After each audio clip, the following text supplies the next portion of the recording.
C'est une déclaration que l'on entend souvent dans la zone euro, mais qui cette fois s'apparente à une petite révolution. Car c'est le président de la Banque Centrale Européenne qui l'a prononcée. Pour la première fois, Mario Draghi admet que l'euro cher pénalise la reprise économique. Et surtout, pour la première fois, il se dit prêt à agir pour maintenir un taux de change plus faible. Si nous voulons que la politique monétaire reste aussi accommodante qu'elle l'est aujourd'hui, une poursuite de l'appréciation du taux de change pourrait nécessiter une action monétaire. Ce matin, Michel Sapin, le ministre des Finances, se félicite de la prise de position du patron de la BCE, qui selon lui va dans le bon sens.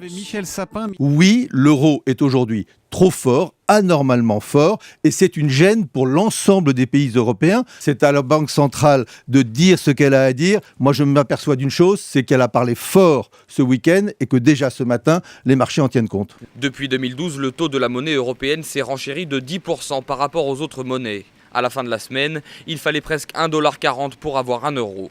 Et cela a des conséquences importantes, notamment sur les exportations. Car plus l'euro est cher face au dollar, moins nos entreprises sont compétitives.